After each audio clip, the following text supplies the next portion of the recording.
Assalamualaikum warahmatullahi wabarakatuh. Selamat datang kembali di Jurnal Fitri, teman-teman. Salam kenal dari Fitri Payakumbuh, Sumatera Barat. Uni ucapkan selamat datang untuk teman-teman yang udah berkenan nonton video ini, dan terima kasih juga untuk teman-teman yang udah subscribe, like, dan komen. Semoga kemurahan hati teman-teman semuanya dibalas oleh Allah Subhanahu wa Ta'ala. Amin, amin ya Robbal 'Alamin. Kalau ada yang berpendapat bahwa untuk sebuah usaha pembukuan itu penting, itu benar ya teman-teman. Kemudian jenis usahanya itu apa dan juga yang terlibat di situ siapa. Usaha yang kita kelola sendiri atau bukan. Ya, teman-teman bisa lihat sendiri untuk usaha warung sembako aku ini tergolong kecil ya teman-teman. Meskipun warung aku itu kecil, tapi aku masih berusaha untuk membuat pembukuan warung agar keuangan warung aku itu lebih jelas ya teman-teman. Di dalam pembukuan tersebut berisi total penjualan, uang keluar dan masuk, serta keuntungan per produk. Mengetahui keuntungan, aku harus menulis seluruh transaksi barang apa saja yang terjual satu persatu setiap hari. Di awal buka usaha sembako ini memang tidak ada kendala teman-teman, tapi karena pembukuannya masih manual, aku sering nggak sempat nulis di pembukuan ini teman-teman. Dan akhirnya aku menemukan sebuah aplikasi yang persis mirip dengan pembukuan aku sebelumnya teman-teman. Nama aplikasinya yaitu Buku Warung. Teman-teman bisa download di Play Store atau App Store, atau teman-teman silahkan cocokkan dengan keinginan teman-teman semuanya, karena di sana ada banyak aplikasi yang ditawarkan dan yang pasti semuanya gratis teman-teman. Kelebihan dari aplikasi ini, kita cukup menginput nama produk sekali saja teman-teman, dan nanti kita tinggal menambahkan jumlah stok barang. Kemudian setiap hari keuntungan otomatis terakumulasi. Kita bisa melihat keuntungan usaha kita per hari, per bulan, bahkan per tahun. Aku sangat merekomendasikan aplikasi ini untuk teman-teman pemula karena selain simple, aplikasi ini bisa kita gunakan melalui handphone teman-teman semuanya. Tapi karena situasi dan kondisi di sini, untuk saat ini aku tidak lagi menggunakan aplikasi atau pembukuan teman-teman. Mungkin untuk toko-toko kelontong, aksesoris, dan juga alat-alat tulis mungkin bisa menggunakan aplikasi ini teman-teman, karena penjualannya satuan ya teman-teman.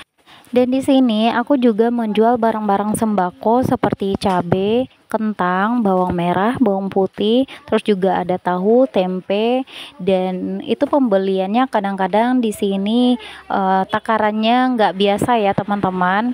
Misalnya untuk cabai, kalau di sini aku jual cabai itu 8.000 untuk seperempat kilo, dan kadang di sini ada pelanggan yang minta digenapkan menjadi 10.000. Atau kalau misalnya ada pelanggan yang beli kentang, di sini aku menjual kentang 6.000 per seperempat kilonya ya teman-teman. Pelanggan aku malah mintanya digenapkan menjadi 5.000 rupiah teman-teman. Sedangkan yang dituliskan di aplikasi atau di buku catatan, harga yang aku tuliskan misalnya seperempat atau setengah kilo atau bahkan 1 kilo teman-teman. Jadi karena bentrok dengan jumlah yang sudah diinput pada aplikasi dan juga yang diminta oleh pelanggan itu berbeda ya teman-teman, jadi itu kita malah kerepotan sendiri gimana cara mengisi pembukuan tersebut teman-teman. Selain itu, karena aku mengelola warung ini sendiri ya teman-teman, aku tidak ada orang yang membantu, bahkan tidak punya karyawan. Apalagi saat ini Pak suami lagi sibuk-sibuknya. Alhamdulillah setiap akhir tahun ajaran banyak pesanan plakat atau kenang-kenangan untuk beberapa sekolah. Jadi untuk saat ini semua aku lakukan sendiri, mulai dari mengurus anak, mengurus rumah, dan mengurus warung teman-teman. Alhamdulillah warungku juga semakin ramai ya teman-teman, dan hampir setiap hari selalu ada orderan yang datang. Akhirnya aku stop untuk membuat pembukuan dalam bentuk apapun. Jadi kalau misalnya ada yang nanya pengen lihat atau pengen di-share pembukuan warungku, jadi itu udah nggak ada ya teman-teman, karena aku sudah tidak lagi menggunakan pembukuan warung. Sekali lagi, karena ini warung aku sendiri, aku kelola sendiri, bahkan untuk pengelolaan keuangannya pun aku sendiri yang mengatur. Jadi untuk pengelolaan keuangan, aku punya cara sendiri. Alhamdulillah, ini lebih memudahkan dan lebih hemat waktu dan tenaga, teman-teman. Caranya adalah, setelah tutup warung, aku selalu menghitung pendapatan setiap hari. Dari jumlah pendapatan, aku menyisakan Rp200.000 sebagai modal untuk di hari berikutnya. Tujuannya adalah kalau ada pelanggan yang membayar dengan pecahan uang besar seperti 100.000 atau 50.000, kita lebih mudah dan cepat pada saat memberikan uang kembalian pelanggan. Dan sisanya aku simpan di tempat lain.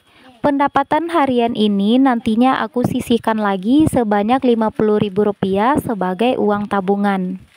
Pendapatan harian yang aku simpan setiap hari aku gunakan untuk membayar setiap orderan yang masuk. Maaf ya teman-teman, kalau ada yang belum paham atau penjelasan aku yang gak jelas. Intinya, uang yang masih ada di kasir itu tidak aku gunakan untuk membayar barang apapun yang masuk. Karena di warung kecil ada beberapa supplier setiap hari, mulai dari supplier kerupuk, tabung gas, galon, roti-roti, jajanan anak-anak. Jadi, uang yang digunakan untuk membayar tagihan tersebut adalah uang pendapatan di hari-hari sebelumnya. Jadi, uang yang ada di kasir tidak disentuh sama sekali agar total pendapatan harian itu jelas. Cara ini bisa teman-teman terapkan di usaha teman-teman semuanya ya. Kalau ada yang punya cara lain atau berpendapat lain, mungkin teman-teman bisa ketik di kolom komentar ya. Harap dimaklumi ya teman-teman, karena aku juga pemula dan masih banyak belajarnya. Kalau misalnya ada cara-cara lain yang rasanya lebih baik lagi dari yang aku terapkan di warung aku, boleh di-share juga ceritanya, pengalamannya, karena aku juga masih belajar ya teman-teman. Oke, sekian dulu video aku kali ini. Semoga video ini menginspirasi dan bermanfaat untuk teman-teman pemula di luar sana. Mohon maaf atas segala kekurangan. Akhir kata, assalamualaikum warahmatullahi wabarakatuh.